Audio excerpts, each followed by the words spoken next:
इते के अहम ख़बर ॾियूं त थर में बरसात जो पानी वापराइण सबबि गैस्ट्रो वबा जी सूरत अख़्तियार करे वई। कलोई जे ॻोठ खारोकन में 5 महीननि जे मासूम ॿारड़ी महरुनिसा फौत थी वई आहे।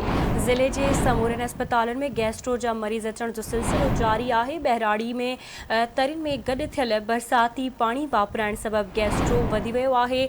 ॻोठाणनि पारां मुतासिर ॻोठनि में मोबाइल मेडिकल टीमूं मोकिले इलाज करण जो मुतालबो कयो वियो आहे। हिकु भेरो ॿीहर अवां सां अहम ख़बर शेयर कंदा हलूं त थर में बरसात जो पाणी वापराइण सबबि गैस्ट्रो वबा जी सूरत इख़्तियार करे वई आहे। कलोई जे ॻोठ खारोकुन में 5 महीननि जी मासूम ॿारड़ी महरुनिसा फौत थी वई। ज़िले जे समूरनि अस्पतालुनि में गैस्ट्रो जा मरीज़ अचण जो सिलसिलो जारी आहे।